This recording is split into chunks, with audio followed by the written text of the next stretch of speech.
Air hostess pilot కావాలి అన్నదే మీ కల అయితే ఏరో ఫాల్కన్స్ ఏవియేషన్ అకాడమీ అడ్మిషన్స్ కోసం డిస్ప్లేలో కనిపిస్తున్న నంబర్స్ కి కాంటాక్ట్ చేయండి. Hi hello welcome to post 360. నేను మీ మురళీ రాపల్లి. అదేంటో నార్త్ ఇండియా మొత్తం సౌత్ ఇండియాని నార్త్ ఇండియాగా మార్చేయాలని సర్వ విధాల ప్రయత్నిస్తూనే వాళ్ళ హిందీ లాంగ్వేజ్ పైన రుద్దడానికి త్రిభాషా విధానాన్ని తీసుకొచ్చి మనల్ని తిక్కలోని చేయాలని చూస్తుంది.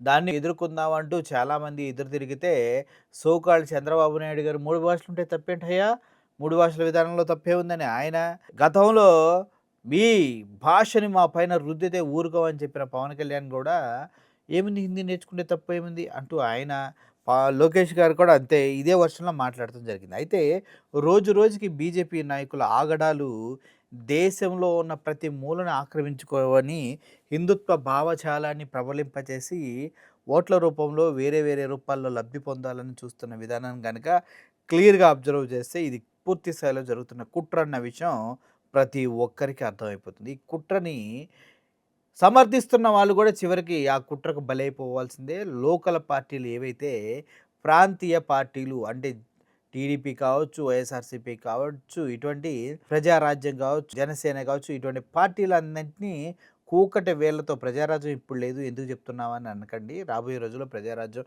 మళ్ళీ ముందుకు వచ్చే అవకాశాలు నాకు మెండుగా కనిపిస్తున్నాయి కాబట్టి చెప్తున్నా. సో కూకటి వేళ్లతో సహా పీకి పెకలించి పక్కన వేయడం కోసం బీజేపీ తన ప్రయత్నాలు ఎప్పుడో మొదలుపెట్టింది. ఎప్పుడైతే మన పోర్టుల్ని, మన అడవుల్ని అదానీకి, మన స్టీల్ ప్లాంట్ని అదానీకి అలా దోచివేస్తుందో అప్పుడే అర్థం కావాలి మోడీ ఆత్మ అదానీ ప్రపంచాన్ని ఏలాలనుకుంటున్నాడు. ప్రతి ప్రాంతంలో అదానీ తన పాగా వేసి మోడీ బీజేపీకి అధికారం ఇచ్చి తన ఏకఛత్రాధిపత్యాన్ని దేశవ్యాప్తంగా ప్రబలింప చేయాలని చూస్తున్న విషయం అందరికీ తెలిసిందే. దీనికి అమిత్ షా హోమ్ మినిస్టర్, అదేవిధంగా మోడీ కూడా పూర్తి స్థాయిలో సహకరిస్తున్నారన్న విషయం అందరికీ తెలుసు. రీసెంట్గా హిడ్మా హత్య చేసినటువంటి తర్వాత నక్సలైట్స్ని ఇప్పుడైతే ఈ అరణ్య ప్రాంతాల నుంచి గిరిజనుల్ని, నక్సలైట్ని అందరినీ తరివేశారు. అక్కడ వాళ్ళు మైనింగ్ తీసుకొని అదానీ గ్రూపు కొన్ని లక్షల కోట్ల రూపాయల తవ్వకాలు జరిపి మైకా, రంగురాళ్ళు, వివిధమైన ఖనిజాలని దోచుకునే ప్రయత్నం చేస్తున్న విషయం మనందరికీ తెలిసిందే.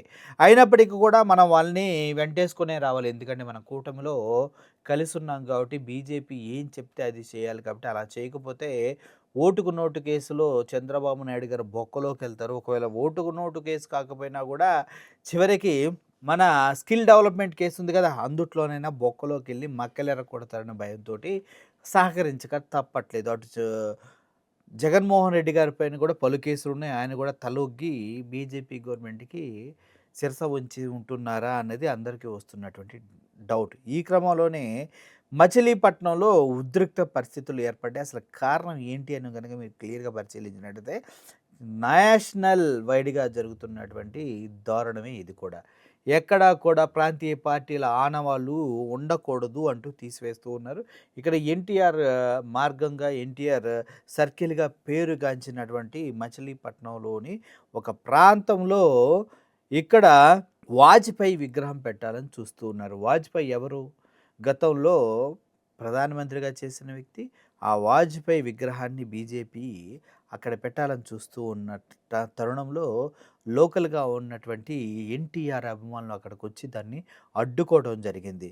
ఇక్కడ మచిలీపట్నం హౌసింగ్ బోర్డ్ సెంటర్లో వాజ్పేయి విగ్రహ స్థాపనపై దారుణంగా వివాదం అనేది చోటు చేసుకుంది. గతంలో ఈ సర్కిల్ని ఎన్టీఆర్ సర్కిల్గా రికార్డులో ఉంది, కానీ దాన్ని తీసేసి వాజ్పేయి సర్కిల్గా రికార్డులో పెట్టాలని చూస్తున్నారు. ఇది బీజేపీ చేస్తున్నటువంటి కుట్ర కాబట్టి టీడీపీ తమ్ముళ్ళు అక్కడికి వచ్చి ఎదుర్కొన్నారు. కానీ దీనిపైన లోకేష్ కానీ, చంద్రబాబు నాయుడు కానీ ఎన్టీఆర్ సర్కిల్ని వాజ్పేయి సర్కిల్ చేయడం ఏంట్రా సిగ్గులేని ఎదవల్ల అంటూ కనీసం పవన్ కళ్యాణ్ కూడా ప్రశ్నించినటువంటి సందర్భం ఇది. రీజన్ ఏంటంటే నోరెత్తితే జైల్లో చెప్పకూడే వీళ్ళు ఇస్తున్నటువంటి ఇండికేషన్ అనమాట. సో ఓవరాల్గా ఇటు బీజేపీ, టీడీపీ ఇద్దరు కూడా ఘర్షణ వాతావరణంకి వెళ్ళారు, కొట్టుకోవడం జరిగింది. ఎన్టీఆర్ విగ్రహాన్ని పట్టుకుని అక్కడ టీడీపీ తమ్ముళ్ళు పాపం వాళ్ళకి తోచినంతగా పోరాడుతూ ఉన్నారు. దయచేసి ఆ వీడియోని ఒక్కసారి మీరు చూడండి.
చూశారు కదా, పోలీసులు వచ్చారు, అందరూ వచ్చారు. అక్కడికి వచ్చిన తర్వాత అటు బీజేపీ వాళ్ళు, ఇటు వీళ్ళు, ఇరు వర్గాల మధ్య దారుణ ఘర్షణ జరిగింది. ఘర్షణ జరిగిన తర్వాత ఇంకా అలాగే ఏం సెటిల్మెంట్ చేస్తారో అని తెలియాల్సింది. నిజంగా ఎన్టీఆర్ సర్కిల్గా పేరుగాంచినటువంటి ఈ ప్రాంతంలో వాజ్పేయి విగ్రహం పెట్టి ఆ ఎన్టీఆర్ రూపుని, మాటని మాఫ్ చేసే ప్రయత్నం జరుగుతూ ఉంది. ఇలా కేవలం మచిలీపట్నంలోనే జరిగిందా అంటే మీరు పప్పులో కాలేసినట్లే రాబోయే రోజుల్లో గల్లీ గల్లీలో ఈ గొడవలు జరగబోతూ ఉన్నాయి. ఇప్పటికే జరుగుతున్నటువంటి మత ఘర్షణలు మీరు చూసినట్లయితే దీని వెనక చక్రం తిప్పుతుంది మొత్తం బీజేపీ పార్టీ అన్న విషయాన్ని మీరు గమనించాలి.